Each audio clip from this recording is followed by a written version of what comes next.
Children, now we are going to start the law of equipartition of energy and the specific heat capacity of mono, di, tri and polyatomic gases.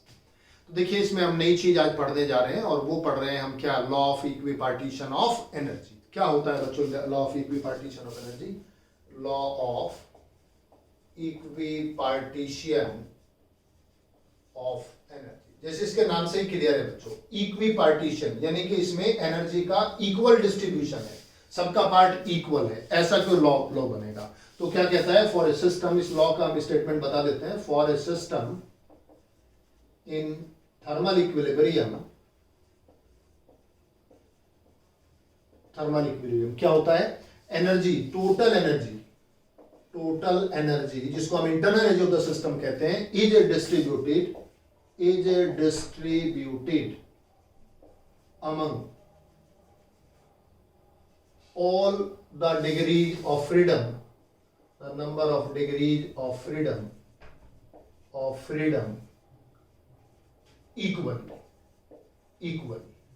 तो जितने भी degree of freedom होते हैं, degree of freedom हमने इसे last lecture में discuss किया था क्या होता है, तो जितने भी डिग्री ऑफ फ्रीडम होते हैं उस डिग्री ऑफ फ्रीडम में जितनी भी टोटल एनर्जी होगी वो इक्वली डिवाइड होगी, सब में इक्वल डिवाइड होती है टोटल एनर्जी, इसको law of equipartition of energy कहते हैं। एंड द एनर्जी एसोसिएटेड, ये भी बताया इसमें, एंड द एनर्जी एसोसिएटेड पर मॉलिक्यूल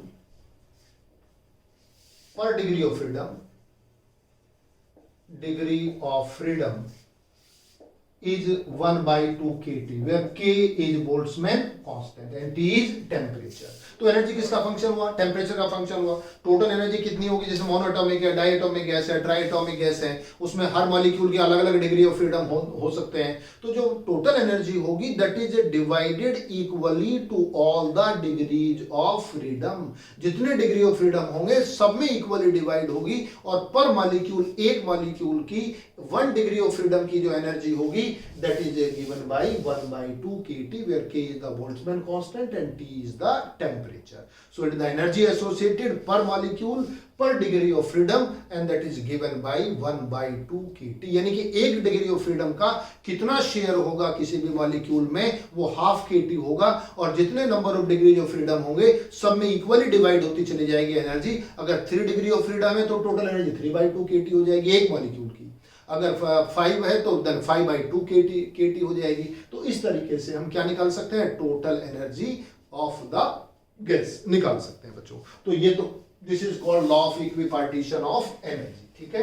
अब इसको हम अप्लाई करते हैं और हम निकालते हैं स्पेसिफिक हीट कैपेसिटी किस किस के लिए, for mono, di, tri and polyatomic gases. तो हम यहां ले रहे हैं बच्चों next, specific heat capacity for mono, di, tri and polyatomic gases। ये हम डिस्कस करना चाहते हैं स्पेसिफिक हीट।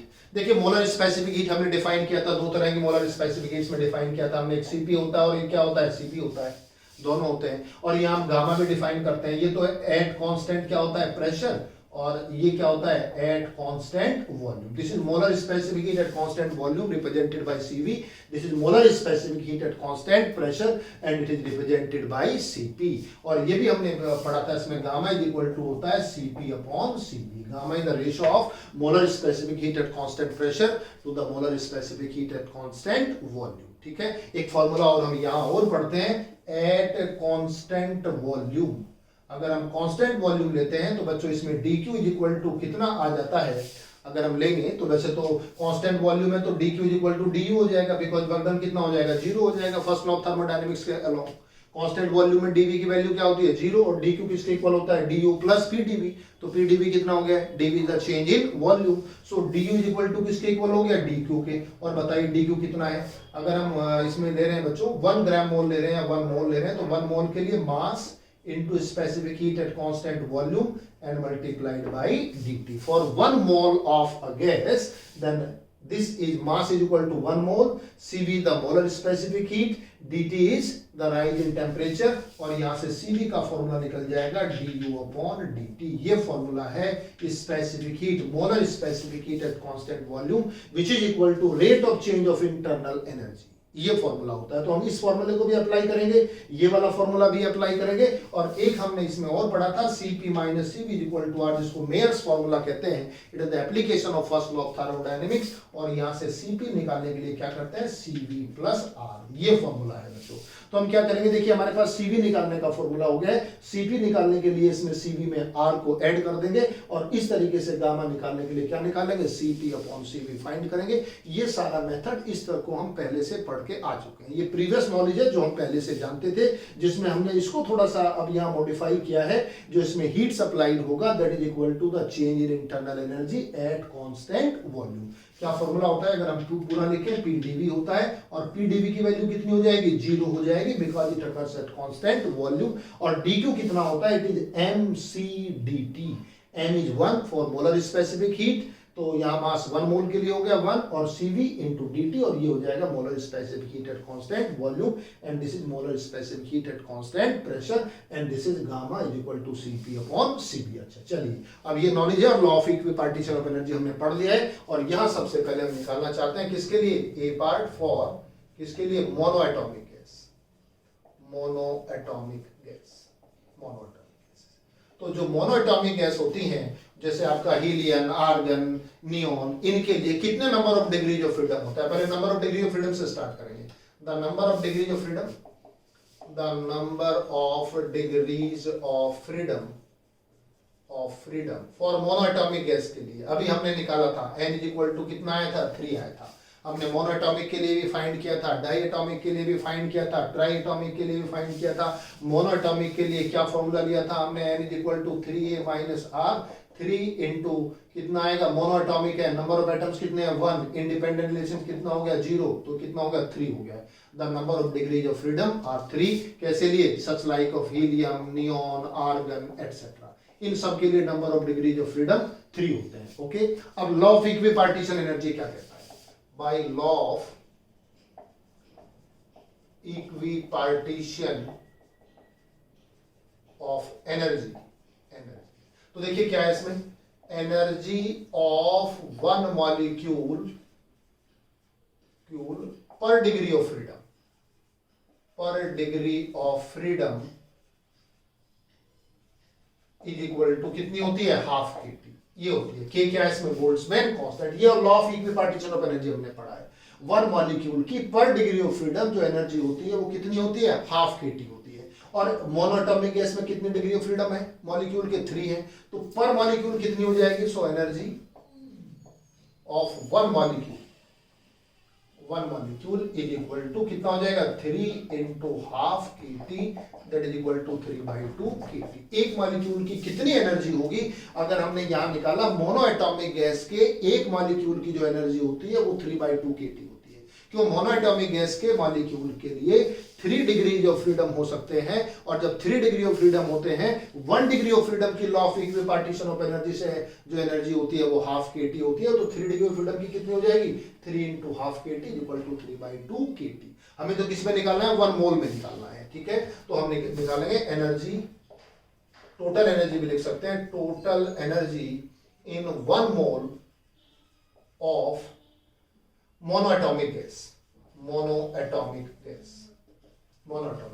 बताइए 1 मोल ऑफ मोनोएटॉमिक गैस में कितने नंबर ऑफ एटम्स होते हैं, दैट इज इक्वल टू किसके इक्वल होता है, एवोगैड्रो नंबर Na।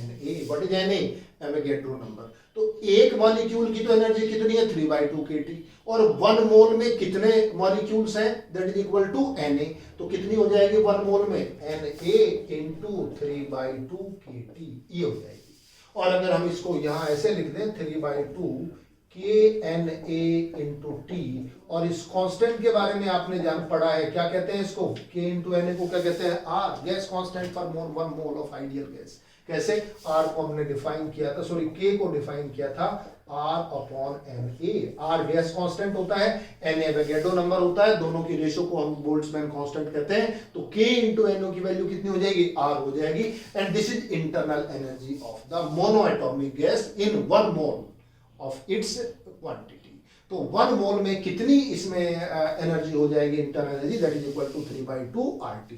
तो कैसे निकाला आपने, सबसे पहले मोनोएटॉमिक गैस की क्या डाली आपने, number of degree of freedom, फिर हमने law of equipartition of energy apply किया, पर डिग्री ऑफ फ्रीडम एनर्जी कितनी होती है, हाफ kT, तो यहाँ 3 डिग्री ऑफ फ्रीडम की कितनी हो जाएगी, 3/2 kT, ये 1 मॉलिक्यूल की आई। और 1 ग्राम मोल में कितने नंबर ऑफ एटम्स या मॉलिक्यूल होते हैं मोनोटॉमिक में, Na, तो Na से मल्टीप्लाई कर देंगे तो ये 1 mole of the monatomic gas की क्या आ जाएगी, इंटरनल एनर्जी। और बताइए specific heat at constant volume कितना आएगा, specific heat at constant volume, constant volume CV equal to क्या फॉर्मूला पढ़ा है हमने, du/dt, ये फॉर्मूला पढ़ा है du/dt, ये फॉर्मूला है, ठीक है, ये पीछे हमने बता दिया। तो बताइए कितना आएगा, d/dt और 3/2 RT, और ये आ जाएगा 3/2 R, और dt का डिफरेंशिएशन t के रेस्पेक्ट में कितना आएगा 1, that is equal to 3/2 R, 3/2 R आ जाएगा, ये आ जाएगा बच्चों।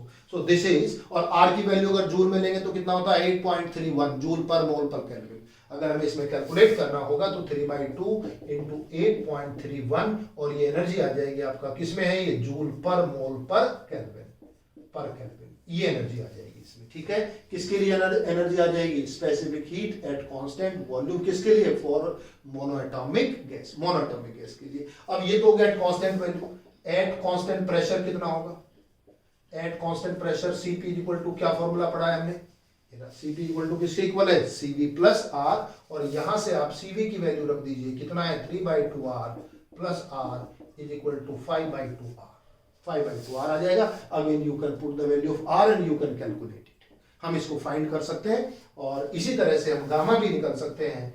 Now gamma is equal to कितना होता है, Cp/Cv, और Cp की वैल्यू है 5/2 R, Cv की वैल्यू है 3/2 R, and it comes about 5/3। So for monoatomic gas the value of gamma is equal to 5/3, 5/3 आता है। अगर इसको आप डिवाइड भी करोगे तो 1.67, ये भी ले सकते हो। This is the value of gamma, किसमें बच्चों, in case of a monoatomic gas. तो मोनोएटॉमिक गैस में ये गामा की वैल्यू होगी, ये Cp की वैल्यू होगी 5/2 इंटू 8.31, ये जूल पर मोल पर केल्विन में हम निकाल सकते हैं। और यहां से ये 3/2 R होगा, ये 5/2 R होगा, और ये कितना हो जाएगा 5/3 हो जाएगा, 5/3। किसके लिए निकाला बच्चों हमने, फॉर मोनोएटॉमिक गैसेस, ठीक है। चलिए एक बात तो ये समझ आ गया।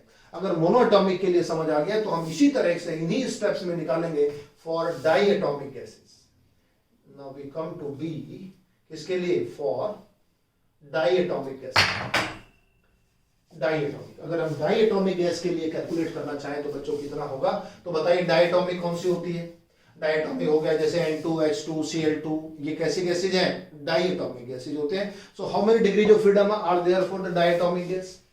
सबसे पहले डाइएटॉमिक गैस के लिए number of degrees of freedom लेना पड़ेगा, और number of degrees of freedom का फॉर्मूला क्या है, 3 × 2 - 1। डाइएटॉमिक में रिलेशन कितना है, R = 1, एटम कितने हैं 2, डाइएटॉमिक है तो कितना आ जाएगा, that is equal to 5। So the number of degrees of freedom for diatomic gas is equal to 5.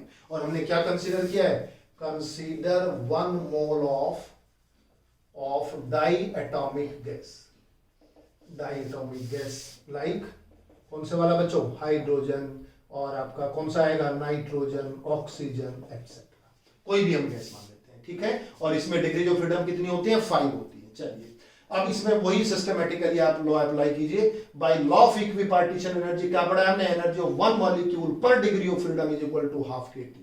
और अब बताइए एनर्जी ऑफ 1 मॉलिक्यूल कितनी हो जाएगी, तो कितने डिग्री ऑफ फ्रीडम है यहाँ पर एक मॉलिक्यूल के, 5, देन इट कम्स अबाउट 5, और जब मल्टीप्लाई करेंगे तो कितना आएगा, 5/2 आ जाएगा। सो डाइएटॉमिक गैस के लिए जो एनर्जी ऑफ 1 मॉलिक्यूल आएगी that will be 5/2 kT, 5/2 kT आ जाएगी। Energy in 1 mole of diatomic gases, अगर हम 1 मोल में कैलकुलेट करते हैं तो बोलो कितना आएगा, वही सिस्टम है। 1 मोल में कितने नंबर ऑफ मॉलिक्यूल्स होते हैं, that is equal to Na, और एक मॉलिक्यूल की कितनी आई है 5/2, तो यहां पर कितना आ जाएगा 5/2, and this is equal to 5/2 RT, 5/2 RT आ जाएगा। और जब कांस्टेंट वॉल्यूम में Cv निकालोगे then it comes about 5/R2, ये तो आ जाएगा बच्चों 5/R, और ये 5/R आएगा, और ये आ जाएगा आपका कितना 7/R, ये 7/2 आ जाएगा, और ये आएगा बच्चों यहाँ पर 7/2 divided by 5/2, and it comes about 7/5। So in this case gamma will be 7/5।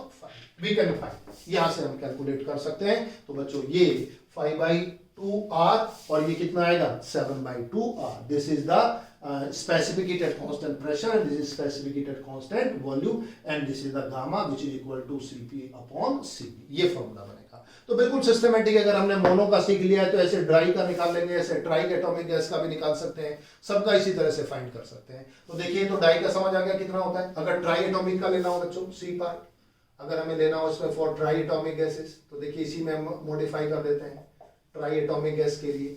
Again consider 1 mole of the try atomic gases. Try atomic gas ले लीजिए आप, इसमें कोई भी सल्फर डाइऑक्साइड है SO2, कौन से वाली है ट्राई एटॉमिक गैस है. और ट्राई एटॉमिक गैस में भी दो स्ट्रक्चर आपने पढ़े हैं, एक लीनियर स्ट्रक्चर और दूसरा नॉन लीनियर स्ट्रक्चर. तो पहले पार्ट में अगर हम इसका किसका ले रहे हैं, फर्स्ट पार्ट में for which structure, linear structure, for linear structure. तो बताइए लीनियर स्ट्रक्चर के लिए number of degrees of freedom कितने आते हैं.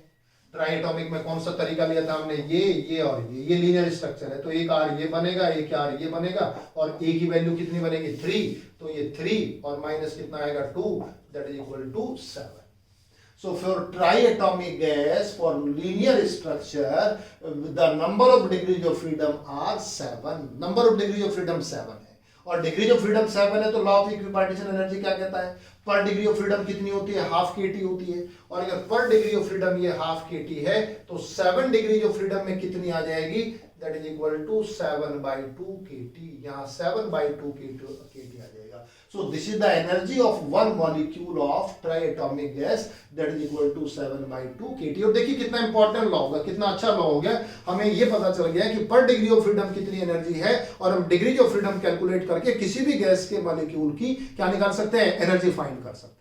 ये एनर्जी हमने यहाँ से कैलकुलेट कर ली और बच्चों यहाँ से तो आ जाएगा आपका कितना 7/2 आ जाएगा. और अगर हम ट्राई एटॉमिक गैस के लिए 1 मोल में निकालना चाहें तो वेदर मोनो एटॉमिक और डाई एटॉमिक और ट्राई एटॉमिक कितने 1 मोल में कितने नंबर ऑफ मॉलिक्यूल से होते हैं, that is equal to the number of Avogadro number. और जब नंबर ऑफ एवोगैड्रो नंबर यहां से लेंगे तो Na मल्टीप्लाइड बाय कितना हो जाएगा 7 और ये 5/2 की जगह बच्चों कितना आएगा 7/2 और यहां भी आपका आ जाएगा 7/2. और इस तरह से CV निकालोगे तो CV की जो वैल्यू आएगी यहां से and that it comes about 7/2R. 7/2R okay. और 7/2R R की वैल्यू वही 8.31. आप मल्टीप्लाई करके इसको कैलकुलेट कर सकते हैं और जब CV निकालेंगे मेयर्स फार्मूले से then it comes out CV plus R 7/2 plus R and it is 9/2. It comes about 9/2. और बच्चों अगर हम इससे गामा को डिटरमाइन करेंगे then it will be 9/2 upon 7/2 and it comes about 9/7. For triatomic gas the value of gamma is equal to 9/7. 9/7. Diatomic के लिए 7/5 था, मोनोटोमिक के लिए 5/3 था और यहाँ कितना हो गया 9/7 आ जाएगा. इसमें गामा की वैल्यू निकाल सकते हैं for which structure, for linear structure. और अगर नॉन लीनियर स्ट्रक्चर हो, फॉर नॉन लीनियर स्ट्रक्चर, अगर नॉन लीनियर स्ट्रक्चर हो तो देखिए यू की वैल्यू कितनी आ जाएगी, ये बताओ. नॉन लीनियर में number of degrees of freedom कितने आते हैं नॉन लीनियर में, इंडिपेंडेंट रिलेशन कितने हो जाते हैं उसमें 3. 9 - 3 कितना आता है 6. तो अगर 6 आएगा तो यू यहां से निकालेंगे Na into 6 into 1/2 kT. Half kT तो है 1 degree of freedom, 6 number of degrees है और Na क्या है उसमें, नंबर ऑफ मॉलिक्यूल्स है. तो Na into 6 into this और ये आ जाएगा 3RT. 3RT आ जाएगा because this K into Na किसके इक्वल होता है, R के इक्वल होता है. और यहां से CV निकालिए कितना आएगा, du/dt is equal to 3R और इसकी वैल्यू निकालना चाहें तो 8.3 से मल्टीप्लाई कर दीजिए, आंसर आ जाएगा. और इसी तरह से अगर CP निकालोगे then it is CV plus R 3R plus R it comes about 4R. और अगर गामा निकालेंगे then CP/CV it comes about 4R upon 3R and it is 4/3. तो देखिए इस तरह से हमने CP भी निकाल दिया है, CV की वैल्यू भी फाइंड कर दी है, गामा भी डिटरमाइन कर दिया है. किस किस गैसेज के लिए, for monoatomic, diatomic and triatomic gases. On the basis of which law of equipartition of energy. Law of equipartition of energy के बेस पर हमने स्पेसिफिक हीट कैपेसिटी फाइंड की है mono, di and triatomic gases. And last we take now that is polyatomic gases. अगर हम polyatomic gas का निकालना हो तो हम किस तरीके से बच्चों कैलकुलेट करेंगे for polyatomic gases. Last one is for which gas? Polyatomic. For polyatomic, it is fourth for polyatomic gases. ठीक है, और हम यहाँ क्या मान के चलेंगे? Consider 1 mole of a polyatomic gas, of polyatomic gas. कोई भी आपने polyatomic gas मान ली और उसका कितना क्वांटिटी लिया है? 1 mole हमने लिया है, और हम इसमें polyatomic में लिए लिख सकते हैं हम let the number of degrees of freedom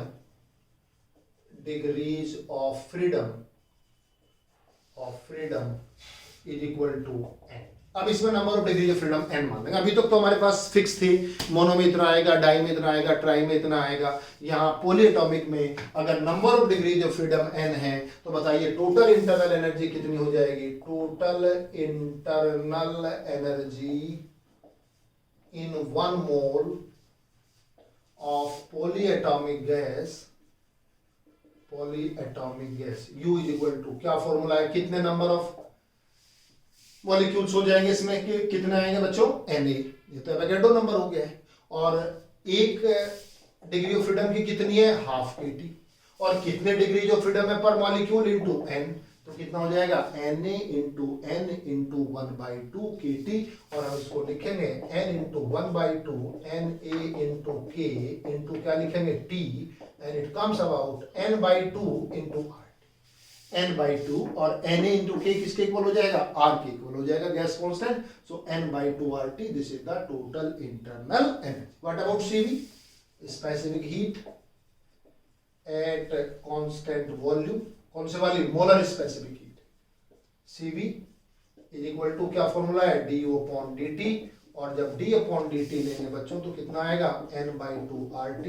it comes about n/2 r. dt का डिफरेंशिएशन t के रेस्पेक्ट में कितना आएगा? t आ जाएगा. और जब हम Cp निकालेंगे, specific heat at constant pressure, अब कौन सा फॉर्मूला लगाएंगे? अब मेयर्स फॉर्मूला लगाएंगे. तो n/2 r प्लस 1 r और n/2 प्लस 1 इंटू r. ये वैल्यू आ जाएगी. और अगर हम गामा निकालेंगे, determination of gamma is that is Cp/Cv n/2 plus 1 r divided by n/2. ये r से r कैंसिल हो गया, n/2 से हम करेंगे तो 1 plus 1/n/2. it is equal to 1 plus 2/n. this is the value of gamma in polyatomic gases. तो बच्चों, in this way we have calculated the specific heat capacity at constant volume, at constant pressure, and gamma for monoatomic gas, diatomic, triatomic, and polyatomic gases. So it's one important application of law of equipartition of energy and the number of degrees of freedom. तो अगर हमें किसी भी gas की degree of freedom हम जानते हैं, law of equipartition of energy के वैल्यू से हम इसकी एनर्जी फाइंड करते हैं. और फिर उसके बाद हम Cv के फॉर्मूले से यहाँ पर हम डिफरेंशिएट करने के बाद में स्पेसिफिक हीट, मेयर्स फॉर्मूले से हम at constant pressure, and then we find the gamma which is the ratio of Cp and Cv बच्चों. So this is all about the specific heat of the gases.